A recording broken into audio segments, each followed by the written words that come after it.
Bonjour à toutes et à tous, bienvenue dans la Taverne du Gamer. Je suis Sid, accompagné de Kira. Comment vas-tu, Kira, cette semaine ? Salut Sid, bah écoute, ça va très bien, très bonne semaine pour moi, la vie est belle comme on dit, il y a du soleil, il y a du boulot, il y a des jeux vidéo trop cool qui sortent, ouais franchement c'est cool.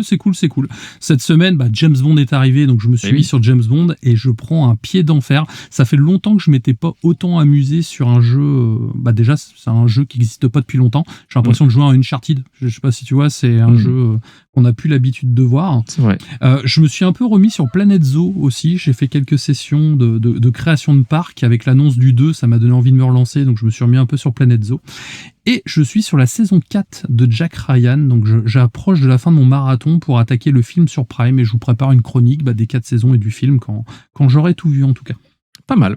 T'as été productif. Et toi, est-ce que t'as été aussi productif ? Eh ben non.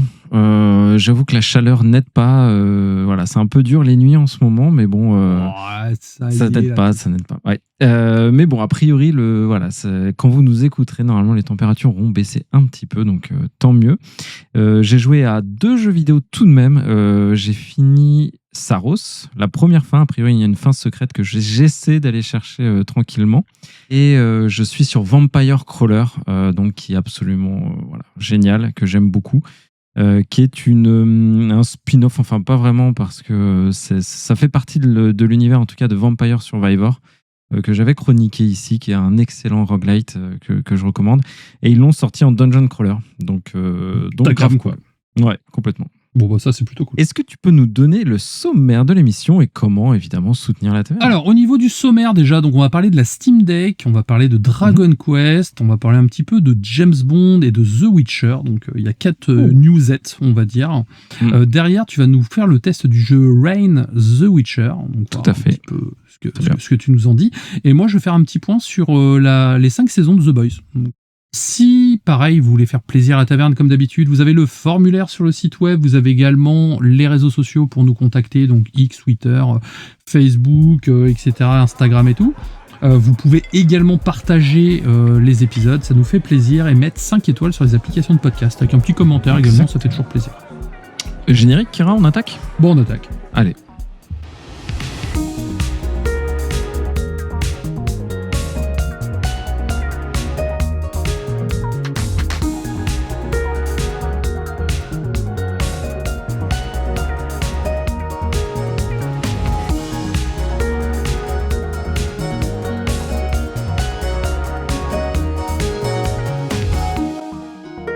Kira, on va commencer par l'actualité autour de The Witcher. Donc il y aura 2 fois du The Witcher dans cette émission, avec mon test et ma chronique et cette actualité. Actualité qui va être assez rapide. CD Projekt nous aide un petit peu à patienter en attendant The Witcher 4 qui, à mon avis, va mettre encore quelques années à arriver. Peut-être sur la prochaine génération de machines, on ne sait pas. Ouais, moi je pense à mon avis, moi en tout cas je le sens comme ça. Je le sens comme ça aussi. Et pour nous aider à patienter, quoi de mieux qu'une nouvelle extension majeure, il le précise bien, à The Witcher 3 Wild Hunt, donc qui est sorti en mai 2015, donc il y a 11 ans maintenant. Il s'est vendu à plus de 60 millions d'exemplaires, ce jeu tout de même, donc un succès phénoménal. Et cette nouvelle extension, tout ce qu'on en connaît aujourd'hui, c'est son nom, Songs of the Past. Et je peux pas dire beaucoup plus, à part qu'on incarnera Geralt de Rive, en fonction de vos préférences de prononciation. Ouais, Geralt, parce que Gérald, ça fait un peu Nord-Pas-de-Calais quand même. Ouais, Gérard de Rive. Gérald de Rive. Ça, c'est un autre, c'est celui qu'on trouve au PMU, Gérard de Rive. Ouais. Et donc voilà, un nouveau DLC, le 3e parmi les DLC majeurs. Donc il y avait eu Blood and Wine, et il y en avait eu un autre que j'avais juste avant l'émission et que j'ai mangé. Donc je sais plus si tu te rappelles de la première extension de The Witcher ? C'est celle où tu allais sur les îles, c'est ça Je sais pas, je les ai pas faites. Oui, je crois même que t'as pas fini le jeu, toi. J'ai pas fini. T'as eu un incident d'ordinateur à l'époque. Ouais, c'est ça. T'as fait ton rageux de mémoire. T'as cassé ton écran, je crois. J'ai cassé mon écran à l'époque. Ouais, tout à fait. Alors que je suis pas du tout rageux dans la vie, mais là j'étais à 80 heures de jeu. J'ai eu un bug. J'étais en train de récupérer toutes les cartes de Gwent parce que j'ai passé quasiment mon temps à faire que ça. Et voilà, en fait, j'ai fermé un peu fort l'écran de mon ordi et ça l'a flingué. Disons qu'un peu de fort à coup de poing, c'est chaud, quoi. Hein, non, c'était pas un coup de poing, c'était quoi. Donc bref, en tout cas, est-ce que je rejouerai à ce jeu qui est maudit pour moi? Certainement, parce que c'est quand même l'occasion. Bah, oui, ça reste un des plus grands jeux de l'histoire, à mes yeux. C'est un très grand jeu. En effet, cette extension sera développée, petite anecdote, en partenariat avec Fool's Theory, le studio qui est derrière un jeu que tu as chroniqué. Est-ce que tu t'en souviens de ce studio et de ce jeu? Non, tu avais bien aimé le jeu. Je me souviens plus. Qui a un nom que tu avais adoré prononcer, The Thaumaturge. Je sais pas The Thaumaturge. Exactement. The Thaumaturge. Ouais, pareil, dans l'accent du Nord. Désolé si vous êtes du Nord, je pense que c'est pour vous aujourd'hui.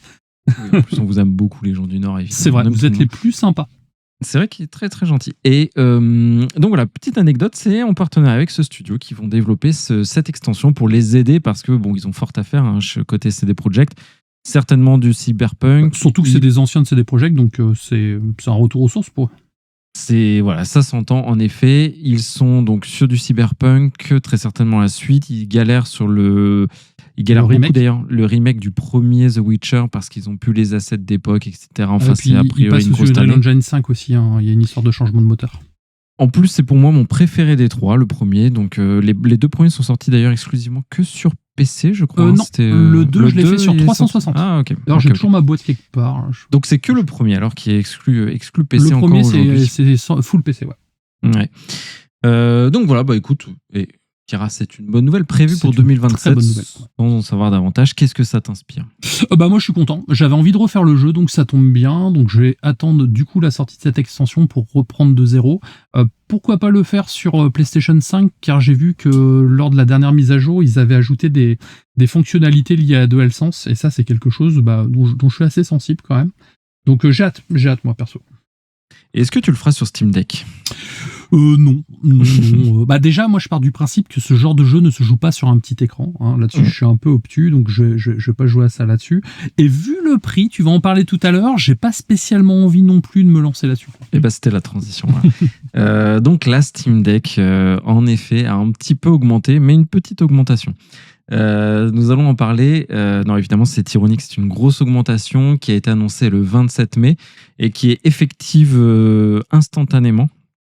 Donc la dernière augmentation, c'était la Switch, mais c'est effectif au 1er ou 30 septembre, je ne sais plus, 1er septembre. Enfin bref, en septembre. C'était 30 € la Switch 2. Là, la Steam Deck, c'est plutôt 30%. Donc ce qui nous fait, pour un modèle Steam Deck OLED 512 Go, une augmentation de 210 €. Et la 1 Tera, 240 €. Ce qui fait que, Kira, j'ai acheté moi la Steam Deck OLED 1 Tera 679 €. Mais là, dans un coffre en Suisse. Je vais la mettre dans un coffre en Suisse déjà d'une. Mais surtout, le fait assez inédit encore, après je m'en suis pas beaucoup servi, mais je pourrais la revendre sans aucun problème au prix que je l'ai acheté aujourd'hui. C'est quand même un délire. Donc j'ai acheté 679 aujourd'hui. Si une personne veut se laisser tenter, parce que la machine reste très cool, c'est 919 €. C'est assez délirant quand même comme augmentation de prix. On va pas refaire, Kira, pour nos auditeurs, tout le tintouin de pourquoi, du comment. Répétitif. Ce serait répétitif parce qu'on a fait un long dossier. C'était il y a 2 semaines, je crois, Kira, quel épisode de 160. Oui, il y a 2 semaines. Ouais, je crois que c'était il y a 2 semaines.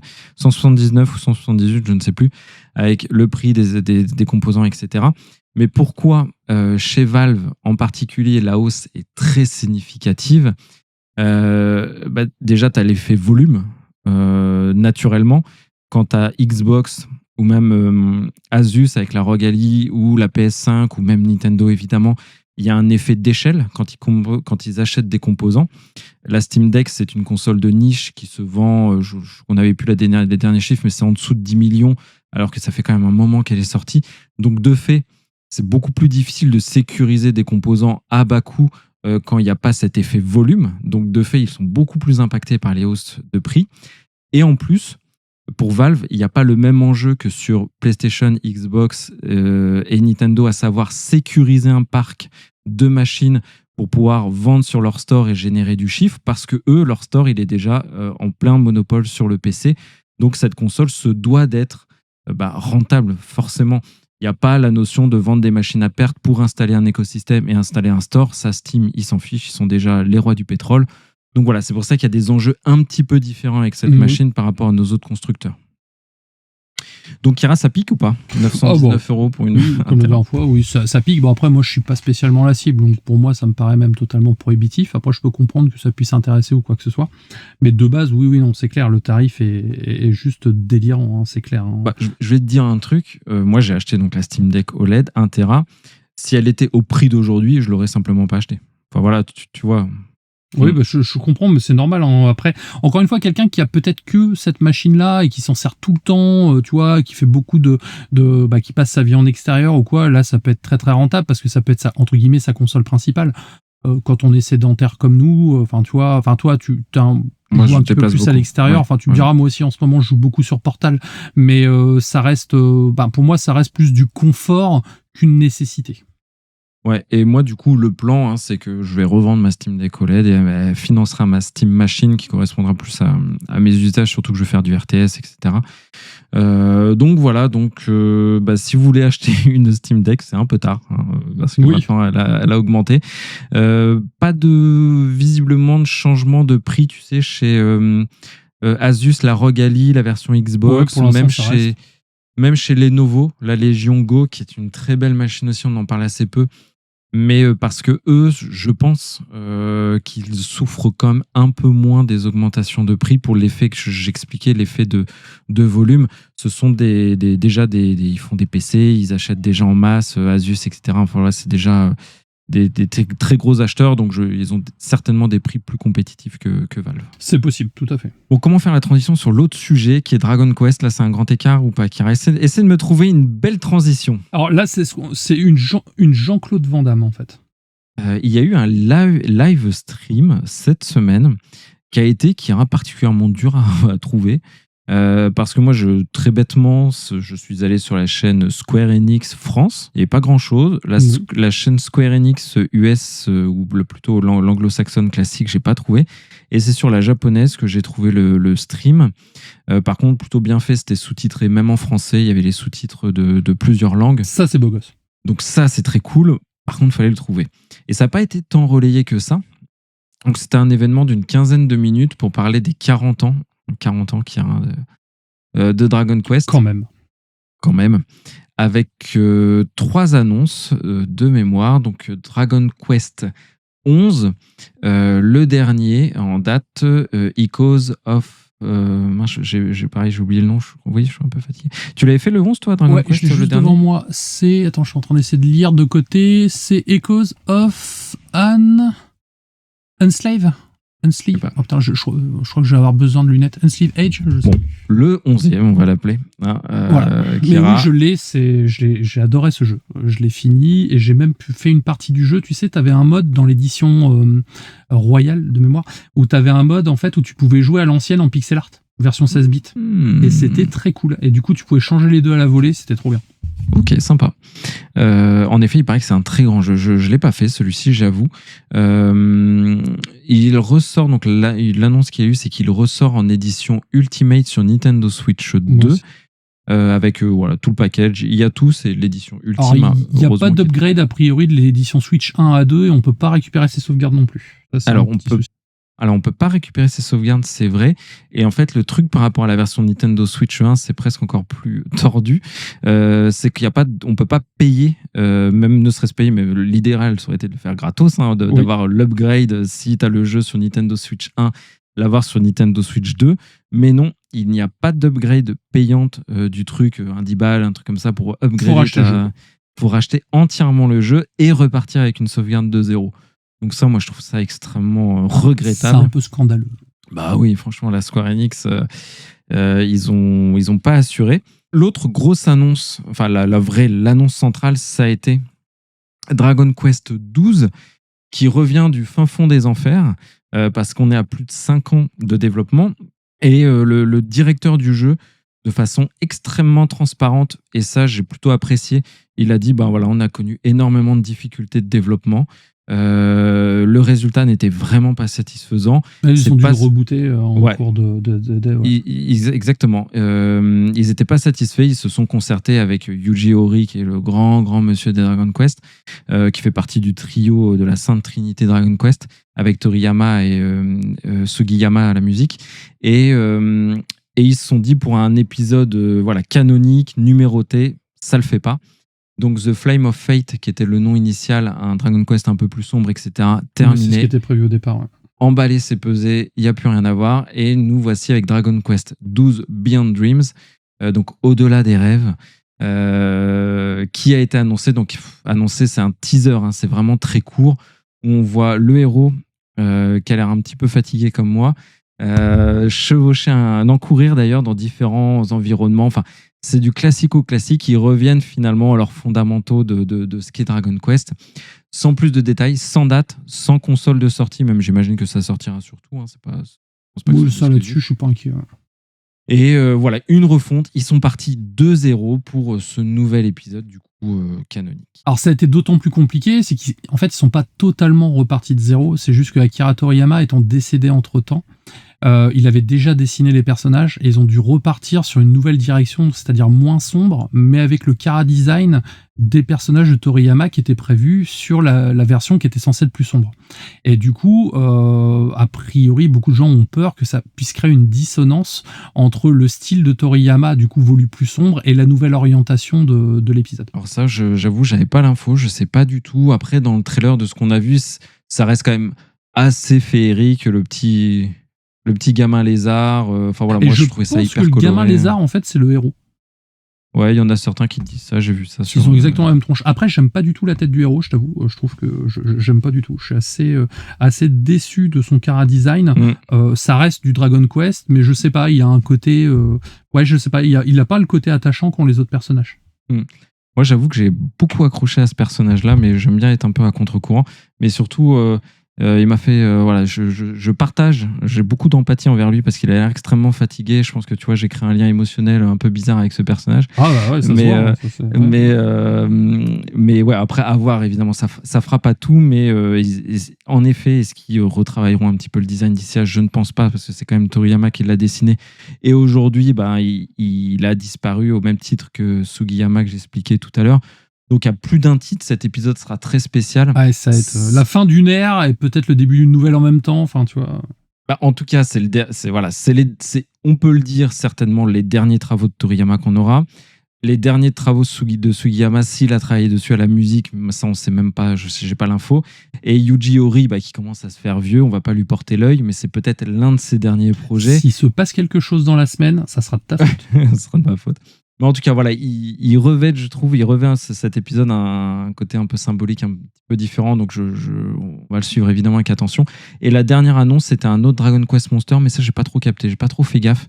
Donc, je sais pas si toi, t'as regardé Kira, mais Dragon Quest Monster. Il est au Japon, il a annoncé Dragon Quest Monster 4. Donc, à voir comment il va s'appeler chez nous. Donc, c'est bien une suite des 3 premiers Dragon Quest Monster. Ils veulent repartir plus sur une vibe pour les 2 premiers, tu sais, Monster Joker, avec un côté plus ressemblant à Pokémon, sans les croisements et les mélanges qu'on avait dans le dernier jeu, et avec un scénario plus léger, parce que le problème du dernier Dragon Quest, qui était très cool, mais le scénar partait un peu dans tous les sens et était assez long à se lancer. Là, ils veulent partir sur quelque chose de plus accessible.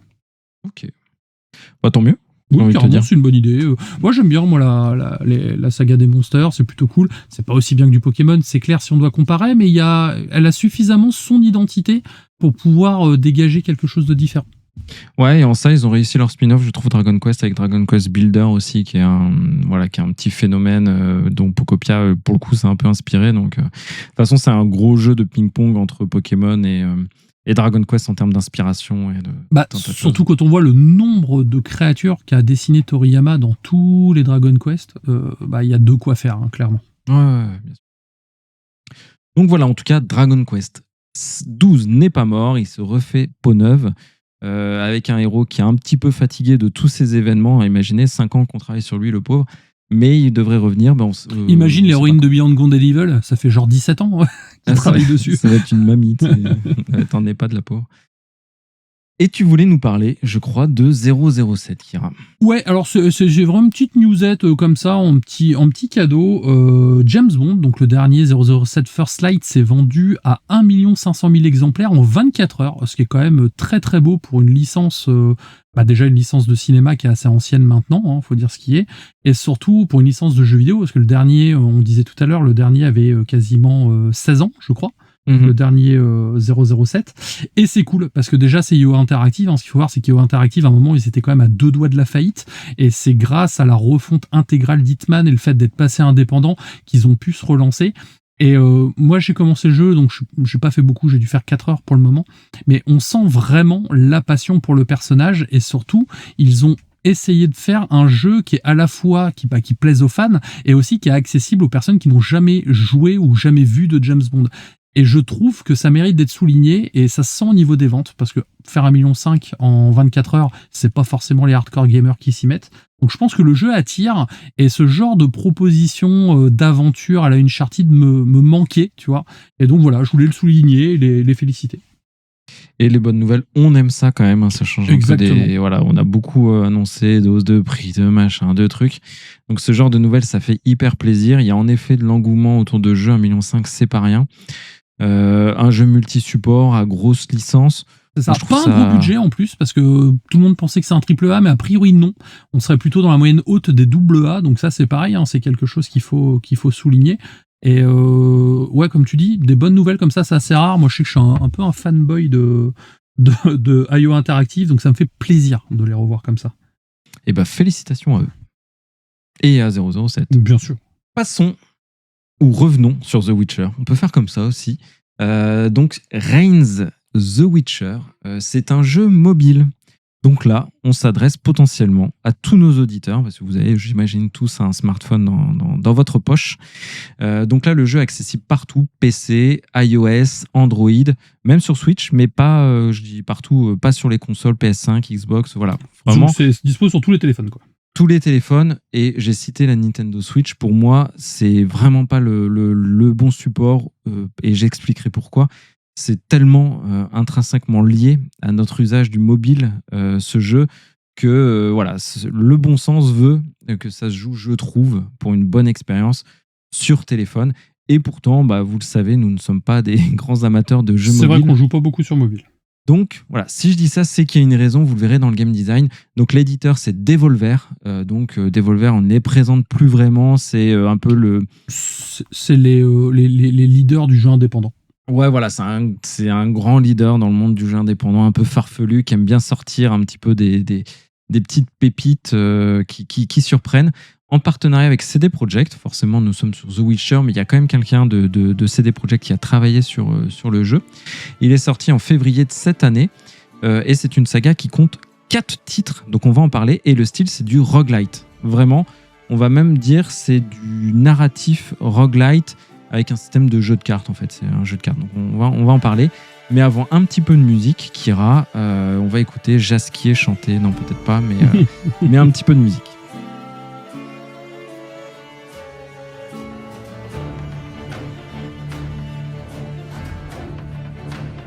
Donc le studio Nerial, c'est un studio qui est fondé par un Français, donc François Alliot. Pas mal, c'est français. Et le studio est basé à Londres.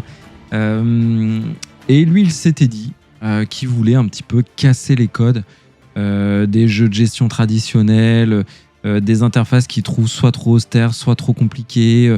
Enfin voilà, il voulait retourner sur une sorte de rudiment en termes d'ergonomie. Et ça, on le verra. Pour moi, c'est totalement réussi en termes d'intention. Et du coup, il a créé cette saga Reigns qui compte 4 jeux. Le premier, il est de 2016, Kira, et on incarne un roi. Un roi à l'époque des rois féodal. Dans l'univers The Witcher, quoi. Le premier jeu, non. D'accord. En fait, c'est un spin-off en fait, dont tu nous parles. C'est exactement. Okay. Ça fait partie de la saga, mais c'est en effet... on va s'attarder sur celui de The Witcher, mais là, je refais la chronologie. Et le premier, on est vraiment sur Reigns, donc un jeu où on incarne un roi qui doit s'occuper de son royaume. Après, il y a eu Reigns, Her Majesty en 2017, qui est j'allais dire la même version du jeu, mais pas du tout, il est quand même très différent. Mais là, on joue une reine, donc avec une vision un petit peu différente de la façon de gouverner. Il y a eu une scénariste, Leigh Alexander, une femme qui a fait beaucoup de séries, etc., qui est venue sur le projet. Ensuite, le 3e épisode de Reigns, c'est Reigns Game of Thrones, donc qui est sorti en 2018.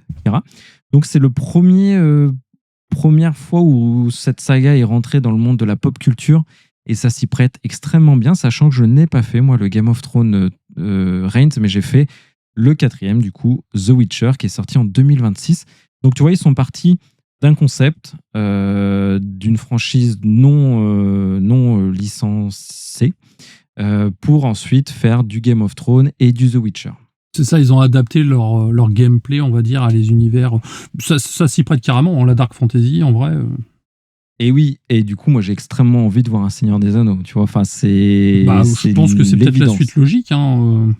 Ce serait génial. Il y a un nouveau film qui arrive, donc théoriquement, tout est possible. Un nouveau jeu, en plus, on en a parlé la semaine dernière. Ouais, on en a parlé. Donc voilà, moi, je trouve, ce serait incroyable, parce que ces jeux sont incroyables. Et si tu veux, tout de suite, le concept, l'élément différenciant, l'étincelle, si je puis dire, créative qui a eu derrière cette idée, c'est d'utiliser une interface comme Tinder. Et là, vous allez dire, ça y est, il est parti dans ses délires. Tu swaps les cartes. En fait, tu choisis celle que tu veux et que tu veux pas. Et en fait, ah ouais c'est ça. À chaque carte, donc tu as une carte avec un personnage qui te parle et il te donne un dilemme, un choix à faire. Et tu swipes. Tu choisis gauche-droite et en fonction du gauche et du droite, ça va résoudre ce choix. Ça se tient avec le téléphone en plus. Et bah, tu joues à une main. C'est des parties très courtes, très rapides. Et en fait, ton unique but, ça va être de prendre des décisions et des décisions binaires. Il faut tuer ce gars, il faut pas le tuer. Il faut aider les elfes, ne pas les aider. Moi, j'en connais beaucoup qui prennent des décisions binaires aussi. Ben, en fait, c'est une transposition un peu cynique, mais voulue, un peu désinvolte du monde politique actuel, où, si tu veux, avec les réseaux, avec tout ça, on prend des décisions, enfin, on prend, nous, pas nous, mais les politiques, c'est souvent tout blanc, tout noir, enfin, on prend des décisions très arbitraires, très simplistes dans la façon de raisonner, sans forcément se préoccuper des répercussions géopolitiques et systémiques qu'il y a derrière. Et le jeu te donne un petit peu cet aperçu-là, enfin, même complètement, ça fait partie du jeu. Quand tu vas faire un choix, tu vois, à ta 3e carte, eh ben, tu auras peut-être une répercussion dans 10, 20, 30 cartes plus loin, où un de tes choix aura une conséquence lourde et te fera peut-être perdre la partie. Et c'est ça, tout le sel du jeu, toute la simplicité du concept et en même temps tout ce qui est accrocheur. Et en plus, c'est un jeu humoristique. Donc c'est très drôle. Sachant que un des humours qui fait référence pour eux, c'est les Monty Python. Donc tu as beaucoup de ça, beaucoup des Monty Python et de Kaamelott aussi. Donc c'est forcément de qualité. Bah, c'est drôle, c'est beaucoup de second degré, beaucoup d'humour noir, ce que l'on aime. Enfin voilà, c'est savoureux. Et avec ce concept de swiper pour faire un choix, et ça, voilà, je trouve ça formidable. Et donc François Alliot, quand il en parle, il dit, donc peut-être que, ça c'est moi qui le dis avant de le citer, mais peut-être que vous jouez avec Tinder, nous pas trop, mais lui il dit en tout cas Tinder est un jouet, c'est une application de rencontre, mais ils ont oublié que c'était un jouet avant tout. Le flux de swipe est fascinant et très sombre à la fois. On se retrouve souvent piégé dans une boucle infinie, à swiper du coup, sans s'arrêter.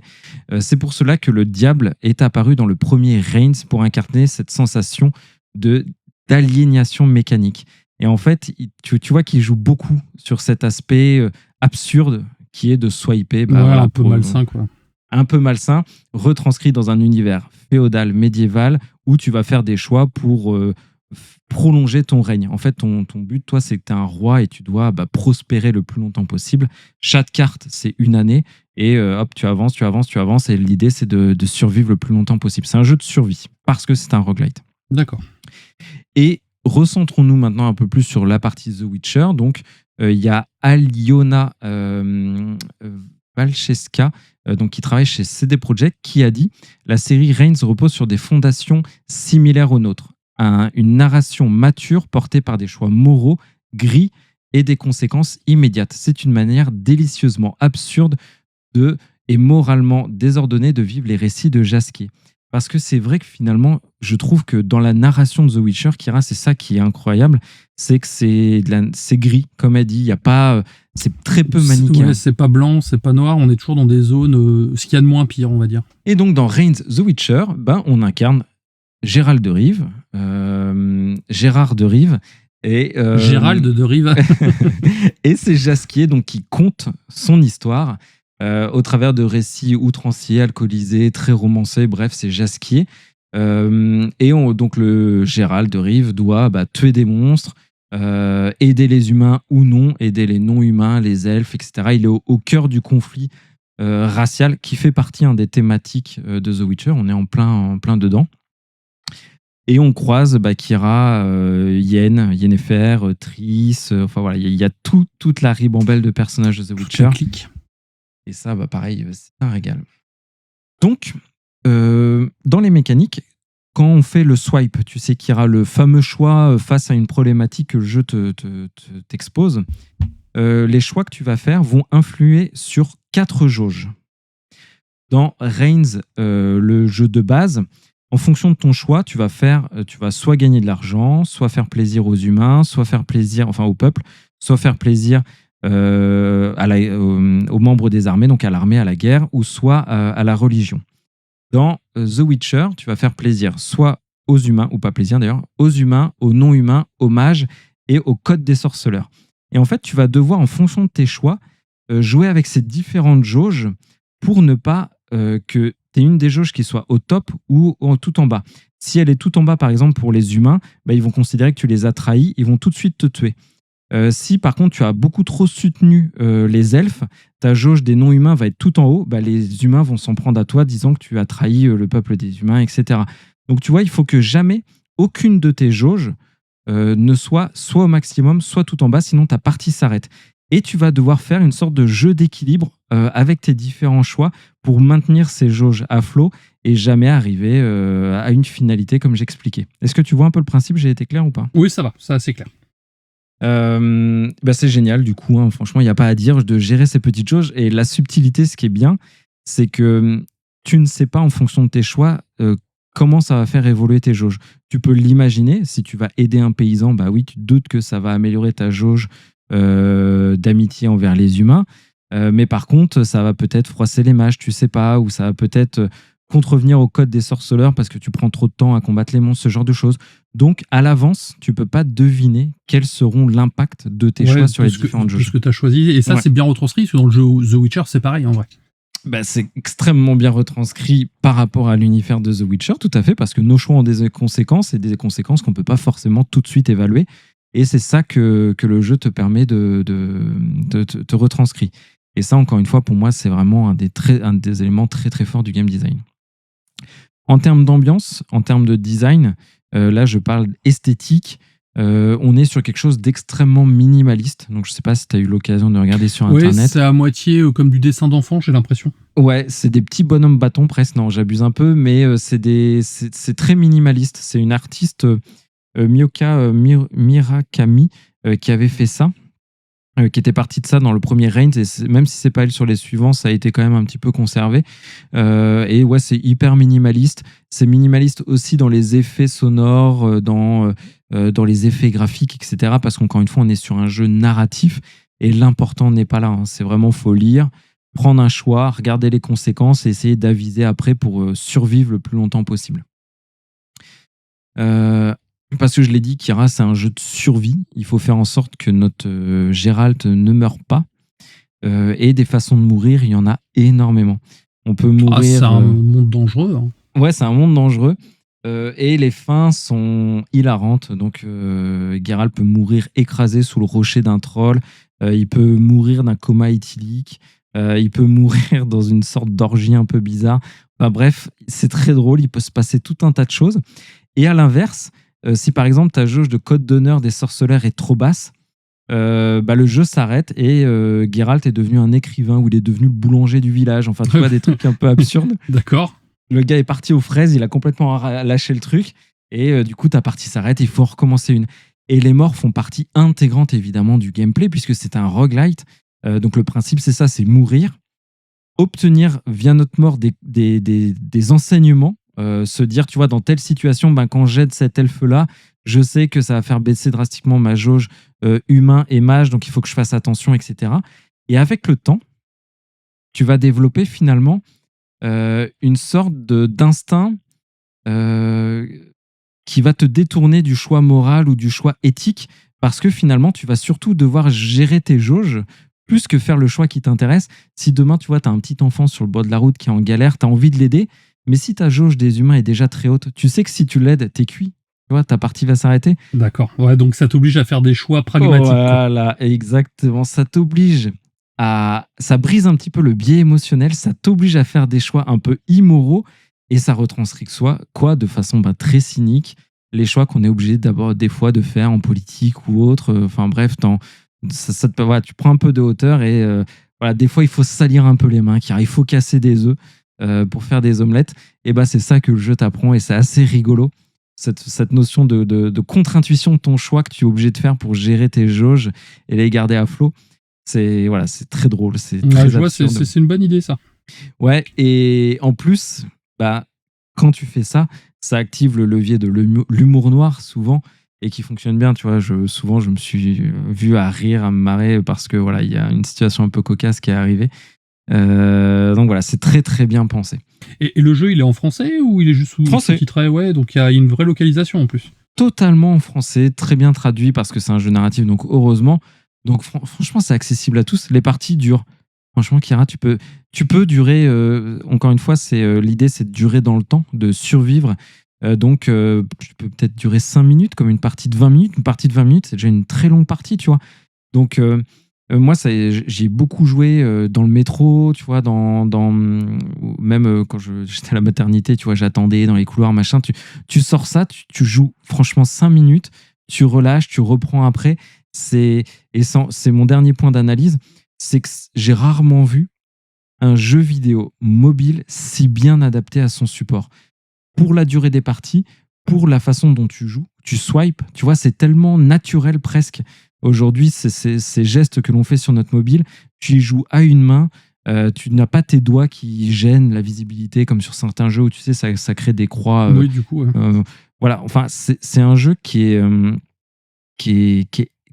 pensé et construit autour de son support, qui est le téléphone mobile, ce qui fait que ça rend le jeu extrêmement addictif, simple à jouer, cohérent, naturel. Tu vois, je pense que c'est vraiment un des jeux, tu les mets dans les mains de tout le monde, ça fonctionne, ça marche, il n'y a pas besoin d'avoir du skill.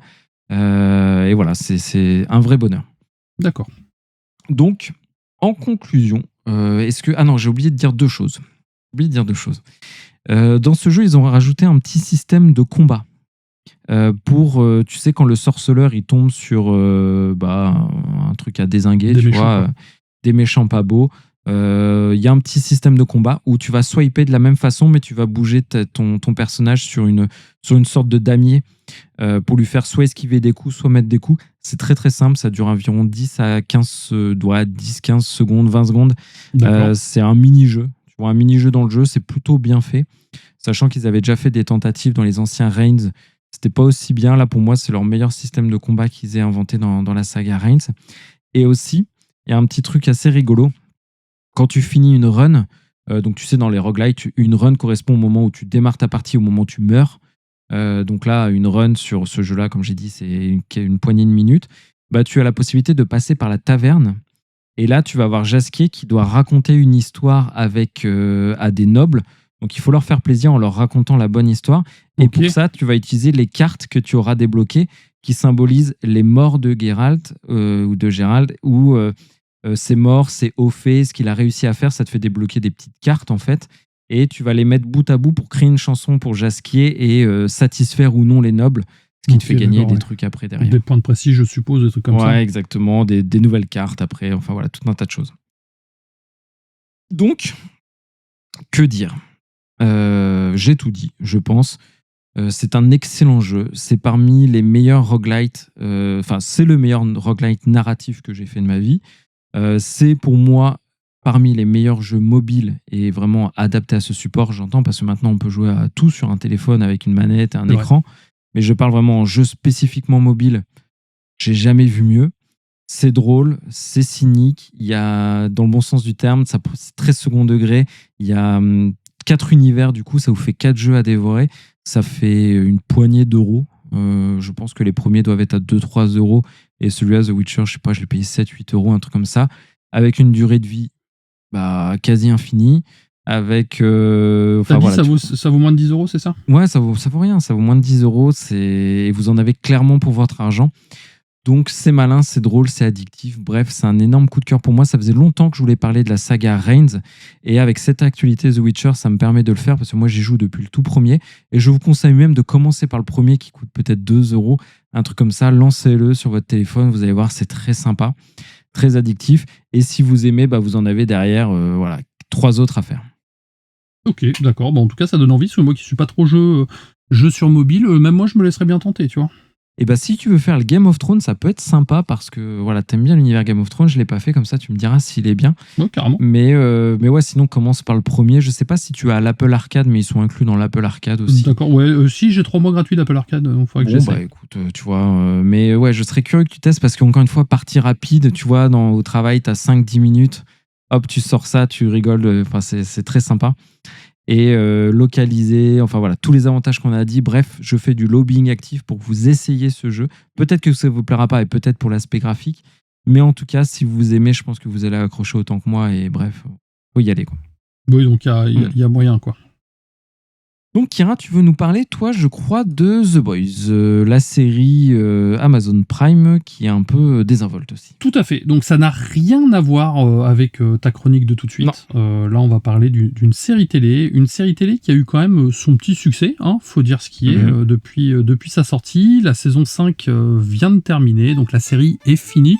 Et je me suis dit, ça pourrait être sympa de faire un petit bilan, on va dire, sur cette série, sur cette série, sur cet univers. Voilà, c'est ce que je cherchais. Du coup, on lance un petit peu de musique. Donc, je ne sais pas quoi je vais mettre comme musique encore dans le sens où il n'y a pas de générique, mais je trouverai bien. Et puis, on attaque. Allez.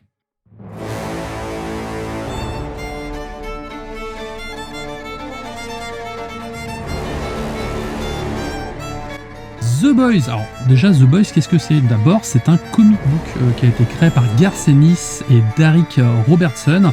Il est publié entre 2006 et 2012. Tu les as lus ?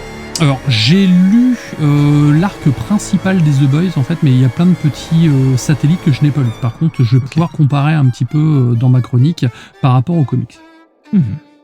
Alors, que propose le comics ou même cette série ? Donc ça propose une version extrêmement sombre et politisée des super-héros.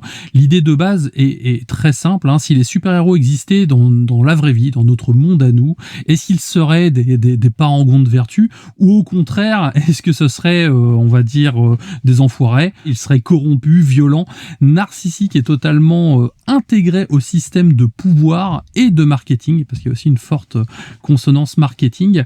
Et pour les contrôler, une organisation secrète appelée Vault, enfin une organisation secrète, non, une entreprise appelée Vault en fait, est chargée, si tu veux, de les intégrer dans la société en créant des films, des séries télé, en leur créant aussi... C'est un peu leur boîte de com. Voilà, c'est ça. C'est du merchandising. C'est une boîte de com en fait qui gère les super-héros en les mettant en scène dans des actions super-héroïques, alors qu'au final, ils sont pas du tout comme ça. À côté de ça, on a une organisation plus secrète qu'on va appeler les Boys. Donc, c'est les personnages qu'on suit dans la série, qui sont, on va dire, ils essayent de surveiller et les neutraliser si nécessaire. Donc, cette organisation, elle est totalement, c'est plus une guérilla, si tu vois ce que je veux dire. C'est la résistance. Et ils sont là justement parce qu'ils ont compris que les super étaient des vilains. Voilà. Donc, du coup, ils essayent de rétablir l'équilibre. Donc, c'est un comics qui est très brutal, qui est très provocateur. Il pousse la satire quand même extrêmement loin. Et l'adaptation en série télé, du coup, arrive plus tard, après plusieurs tentatives de films qui n'aboutissent pas, parce que forcément, déjà à l'époque, le genre super-héroïque n'avait pas connu le MCU, n'avait pas connu DC Comics au cinéma de façon aussi prononcée que maintenant. Et surtout, c'était quand même une anomalie dans l'univers. Quand on pense à super-héros, on va penser à Superman, on va penser à Batman, on va penser à Iron Man, à quelque chose de lumineux, de moral. De moral, avec une boussole morale. Et là, le fait de se retrouver avec des personnages qui sont censés être le bien, mais au final être tous des enfoirés, forcément ça plaisait pas trop, si tu veux, au major. Et c'est finalement Amazon Prime Video donc qui lance le projet avec Eric Kripke. Donc Eric Kripke, qui c'est un showrunner. Il est notamment connu pour sa participation aux 5 premières saisons de la meilleure série télé ever, Supernatural. Donc c'est lui qui a créé Supernat et qui a fait les 5 premières saisons, tout le premier arc en fait c'est lui du coup.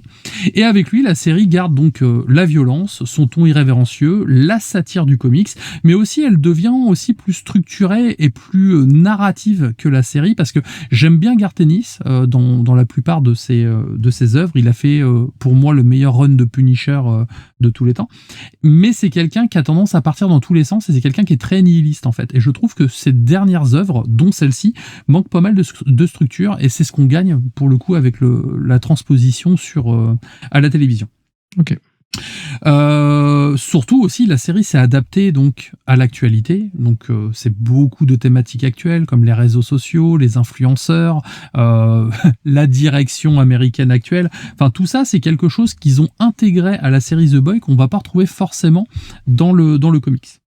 Le showrunner joue un rôle essentiel donc dans la réussite de la série. Il se contente pas d'adapter le matériel d'origine, il le transforme, donc il développe davantage les personnages, il renforce aussi certains arcs émotionnels, il va moderniser aussi la critique sociale, notamment autour des médias et du capitalisme.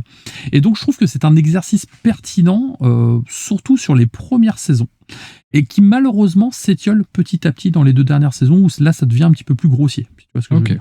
Ok, moi j'ai regardé que la première et la deuxième, j'avais pas aimé la deuxième donc j'avais pas continué, mais je regrette un peu parce qu'au final j'avais beaucoup aimé, mais là je trouve que la série c'était vraiment forger une image, et même Amazon Prime par extension, parce que ça l'avait quand même beaucoup porté ce service, de quelque chose d'hyper désinvolte, très gore, très immoral justement. Et c'est ce qui fait, je trouve, le sel de The Boys. Surtout qu'ils veulent préparer tout un univers connecté, c'est-à-dire il y a The Boys en série principale, mais on a eu la série Gen V qui racontait l'histoire de jeunes super en 2 saisons. Il y a eu aussi une série de courts-métrages avec plein de petits dessins animés qui se passent dans l'univers de The Boys, avec des styles très très différents, un peu à la Love, Death and Robots, qui est plutôt cool. Là, ils vont faire une nouvelle série sur le petit soldat, Soldier Boy en VO. Donc je sais que en tout cas, la série a bien marché et Amazon compte vraiment capitaliser là-dessus. Donc, à voir, est-ce qu'ils auront des choses à raconter ? Ça reste autre chose, encore une fois.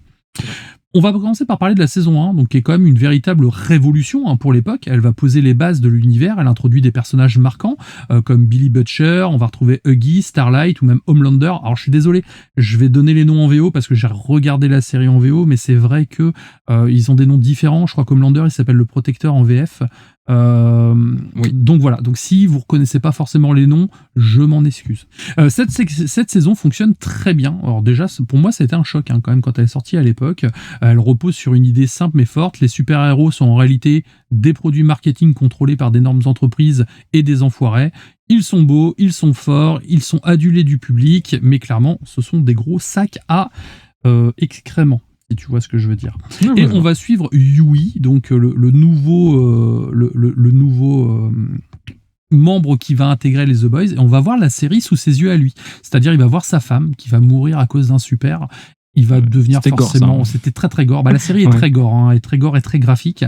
Et du coup, il va perdre foi en tout ce qui l'entoure, et par un concours de circonstances, il va se retrouver intégré à cette équipe qui lutte contre les super. Et ce qui est bien, c'est que c'est une très bonne porte d'entrée en fait pour comprendre en fait comment fonctionne ce monde. Et surtout, lui, on le voit, donc c'est comme si c'était nous via notre prisme à nous. Si Superman existait vraiment, on le voit vraiment comme un héros incroyable et tout, et qu'en fait, il découvre que ce héros est finalement une sombre merde. À côté de ça, on a la saison 2 qui est arrivée juste derrière, qui va approfondir l'univers. Elle développe la manipulation médiatique, les enjeux politiques et la façon dont les super sont utilisés comme outils d'influence et de propagande. Alors l'histoire devient plus dense, les personnages sont plus développés, surtout pour la team des Boys. On a Mother Milk, par exemple, qui devient aussi plus attachant avec son histoire, avec sa famille. Les scènes aussi deviennent plus outrancières, c'est plus graveleux, c'est plus graphique, tu vois. Et comment dire, moi je trouve que le lore a été bien développé dans cette saison, donc c'est une saison très solide, mais je te comprends pourquoi tu as arrêté là, c'est que c'est aussi une saison qui est assez inégale en termes de rythme. On sent qu'ils ont été pris par l'euphorie de la saison 1, ils ont voulu en caler un maximum pour prendre tout ce qui a fonctionné dans la saison 1, et du coup on se retrouve avec certaines choses qui sont très très, disons qu'on a un ventre mou en milieu de série, quoi. Ouais, moi je me suis clairement ennuyé, tu vois, sur cette saison. Et en fait, ça peut générer quand même un grand effet déceptif, tellement que la première est cool, elle est révolutionnaire. Enfin, tu vois, tu as cet aspect très, très différent de cette première saison. Et la deuxième, moi, je sais pas, j'ai vraiment pas accroché, tu vois, j'ai été déçu du début à la fin.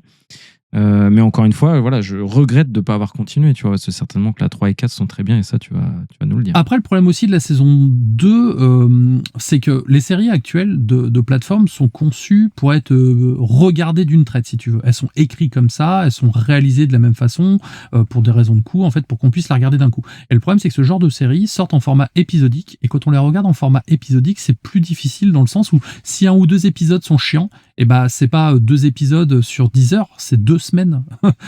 Toi, 2 semaines d'épisodes où il s'est rien passé. Et ça casse complètement le rythme. Et c'est pour ça que moi, je préfère attendre que la série soit complète pour la regarder, parce qu'on a un peu le même symptôme dans la saison 5, mais je reviendrai tout à l'heure. Ouais, après, moi, j'ai juste en termes d'habitude de consommation, tu vois, j'aime bien, moi, les séries, au contraire, avoir mon rendez-vous du jour, par exemple. Tu vois, j'aime bien le format Apple TV parce qu'ils sortent un épisode tous les vendredis ou tous les mercredis. Et je sais que le vendredi et le mercredi, j'ai mon épisode, tu vois. Mais par contre, en effet, il y a ce côté un peu double tranchant. Si tu tapes 2 mauvais épisodes, bah, t'as 2 semaines dans le vent, en effet, où ta série, elle a pris du plomb dans l'aile. Ça m'avait fait ça avec Pluribus. Oui. Où j'avais aimé le concept au début, je trouve que c'est vraiment essoufflé, je me suis ennuyé. Tu vois, moi par contre, j'ai regardé Pluribus d'une traite et j'ai adoré la série, vraiment, parce qu'au final, les épisodes un peu mous, je les ai enchaînés en fait. Donc du coup, j'ai pas eu cette sensation de lourdeur, mais je comprends les gens qui regardaient un épisode à la semaine et qui se sont fait chier en fait, parce que clairement, bah, tu regardes 50 minutes d'épisode toutes les semaines et pendant 3 semaines, 1 mois, il se passe rien, bah forcément, ça donne pas envie de regarder la suite. Bien sûr, bien sûr. La saison 3, qui est à mes yeux le point culminant de la série, donc elle introduit Soldier Boy, le petit soldat en VF, qui est interprété par Jensen Ackles, qui joue dans Supernatural Dean Winchester. Donc c'est une sorte de Captain America dépravé, et il pousse le concept de la cryogénisation très loin, si tu vois ce que je veux dire. La violence morale des personnages, les frontières entre le bien et le mal deviennent aussi plus floues. C'est moins manichéen et j'ai trouvé cette saison plus subtile que les autres. Tout le monde est compromis d'une manière ou d'une autre et le groupe des Boys devient du coup forcément plus gris. Et c'est une saison que j'ai trouvée plus intense. C'est une saison encore plus excessive que la précédente, mais c'est une saison surtout qui est très marquante via l'arrivée de ces nouveaux personnages. Et ce qui est rigolo, c'est que je le disais tout à l'heure, le showrunner de The Boys, c'est le créateur de Supernatural, et tout au long de la série, on va retrouver des acteurs de Supernat qui vont faire des apparitions. Donc on a les 2 frangins, on a l'acteur qui joue Castiel, on a l'acteur qui joue Bobby. Excellent. Mais ils jouent leur rôle ? Alors non, ils jouent des rôles différents. Toi, Soldier Boy, il est joué par Jensen Ackles, mais on a également l'acteur qui joue Sam Winchester, donc Jared Padalecki, qui va jouer un autre personnage, et ils ont toute une scène ensemble dans la dernière saison. Donc ça, c'est cool parce que pour le fan, comme moi, on va dire, c'est du caméo parce qu'on a aussi l'acteur qui joue le père des Winchester des premières saisons, qui Jeffrey Dean Morgan, qui revient également dans cette série. Donc il y a un côté choral, si tu veux, avec des acteurs que j'aime bien, mais dans une autre série, ce qui est plutôt sympa. Ok. La saison 4, en revanche, marque à mes yeux une baisse de qualité. Donc elle reste intéressante, mais elle est beaucoup moins subtile. Si tu veux, les thématiques abordées sont répétées de façon plus frontale. C'est parfois même très très lourd. La satire perd en finesse et certaines intrigues donnent une impression de stagnation. C'est ici aussi qu'on s'éloigne davantage du comic book, notamment sur le traitement de Black Mask, qui est très différent et très décevant en comparaison du comic book. La série commence à s'essouffler narrativement ici. Alors, pourquoi? Donc, il y a plusieurs théories qui circulent. C'est que, en gros, comme la série critique l'extrême droite américaine, notamment le gouvernement Trump,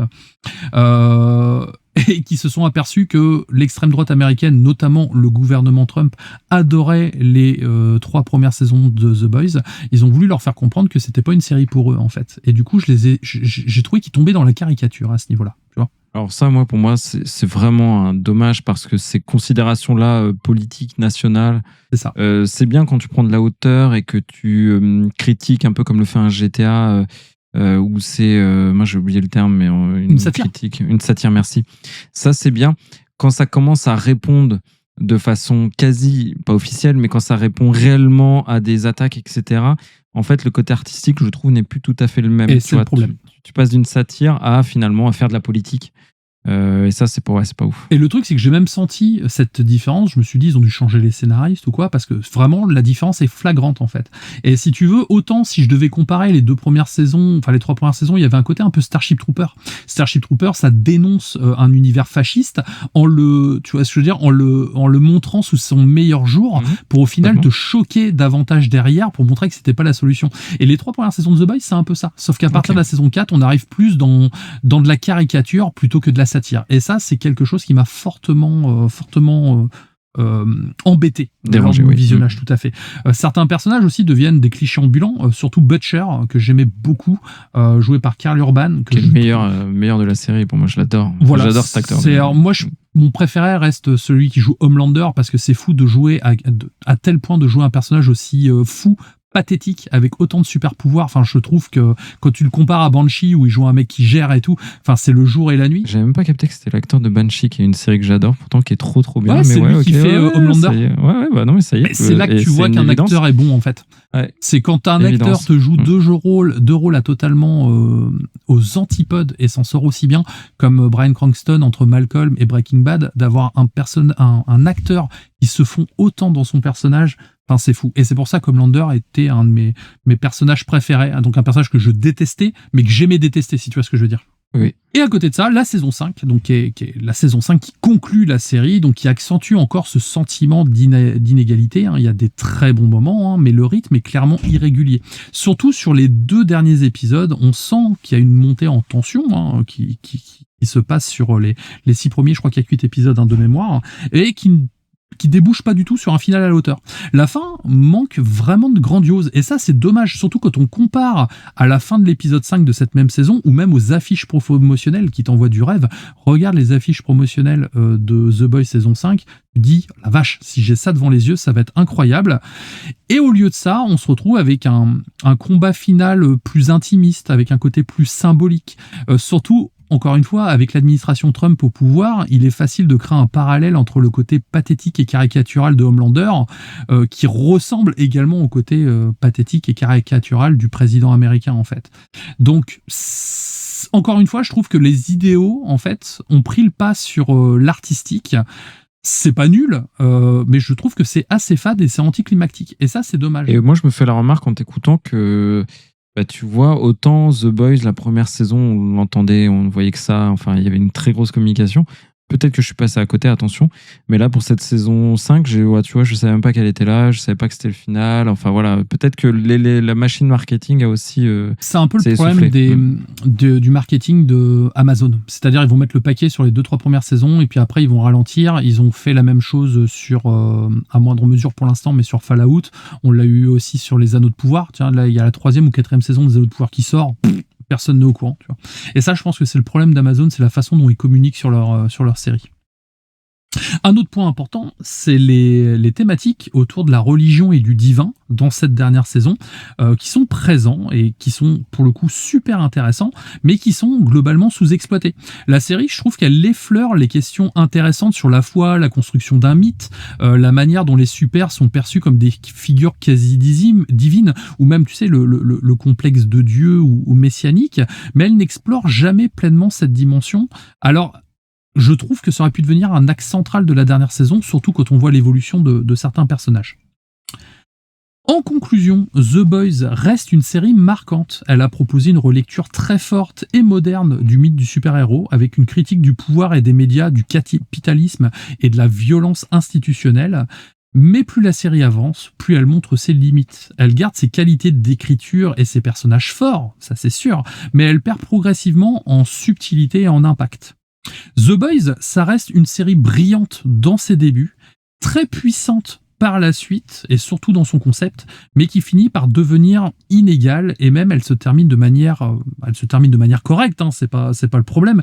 Elle laisse quand même une impression de manque, celui d'un final vraiment grandiose, pleinement assumé, et totalement débridé à la hauteur des autres épisodes, ou surtout de l'ambition initiale. Tu regardes le dernier épisode de la saison 3, avec un combat entre Homelander, le petit soldat, et Butcher, vraiment, quand tu vois ça, tu dis qu'est-ce que ça va donner la fin de la série. Eh ben non, ça sera on va dire le pinacle de la série. Okay. Malheureusement, derrière, t'auras des truc très très bien, mais le combat sera pas aussi bon. Alors, je suis pas allé plus loin dans les explications parce qu'en 5 saisons, il y a beaucoup de choses à dire. Mon but à moi, c'est de vous en parler si vous ne l'avez jamais vu et pourquoi pas de tenter la chose parce que vous avez passé quand même un excellent moment. Sachez quand même que c'est graveleux, c'est gore, mais on se retrouve malgré tout avec des personnages attachants dans un monde où on n'aimerait pas vivre. Parce que quand on était gamin, on se disait j'aimerais bien que Superman existe dans notre monde. Et quand on voit cette série, on se dit non, en fait, j'aimerais pas que Superman existe dans notre monde. Exactement. Et moi, en conclusion, je dirais que je vais rester sur ma saison 1 et je vais peut-être re-regarder la saison 1, ça peut être pas mal aussi. Regarde au moins les 3 premières. Je pense que déjà sur les 3 premières, tu as vraiment un très très bon arc qui se tient et qui est vraiment très très cool. Et surtout pour voir vraiment les meilleurs personnages de la série arrivent vraiment au cours de saison 2 et 3. Donc ça serait dommage de les louper. Merci beaucoup, mon cher Kira. As-tu des big ups? Du tout, j'ai pas de big up cette semaine. J'ai vu qu'on avait reçu des messages par mail, mais je t'avoue, j'ai pas eu le temps de prendre des notes. C'est un 5 étoiles accompagné d'un petit commentaire sur Apple Podcast qui nous a dit c'est génial. Donc c'est Will Minecraftien. Et pourriez-vous faire un épisode sur le nouveau Star Fox? Et c'est dans les tuyaux. Je m'y collerai avant l'été normalement. Je crois même que c'est ma chronique dans le planning avant notre coupure de cet été. Donc voilà. Tu veux dire qu'on aura encore des épisodes sur Nintendo? Oui, il y en aura. Parce qu'il n'y en a pas eu beaucoup, donc il y en aura. Mais sinon, j'ai pas d'autres big up. Écoute, moi en tout cas, la prochaine fois, je penserai à les noter pour aussi en citer. C'est vrai que je les vois passer quand je conduis et puis je les lis en pause et je pense pas à faire des notes, mais la prochaine fois, j'y penserai. N'hésitez pas, les petits formulaires aussi pour l'été. On a toujours une émission FAQ qui arrive. Donc c'est l'occasion. Si vous avez déjà des questions, balancez-les dès maintenant. Comme ça, on les note et on pourra y répondre le moment venu. Tout à fait. Et je te laisse conclure, du coup, Kira, le mot de la fin. Tout ça, tu as carte blanche. Merci à toi pour cet épisode. Merci à vous pour votre soutien et vos accompagnements. En tout cas, ça fait vraiment plaisir. Je suis content aussi parce qu'il y a une belle communauté qui se crée sur James Bond et ça fait 3 jours, j'arrête pas de recevoir des DM en suivant un petit peu vos aventures en parallèle et tout. Et c'est toujours très très sympa d'échanger avec vous. Donc surtout continuez comme ça, vous êtes les meilleurs. Bien sûr, jouez à des jeux vidéo, allez voir des films, lisez des livres, regardez The Boys, c'est pas une perte de temps, même si le final est un peu décevant, ça reste quand même très quali, faut dire ce qui est. Et puis jouez sur mobile aussi de temps en temps, ça change. Et on se dit à la semaine prochaine. Ciao. Ciao.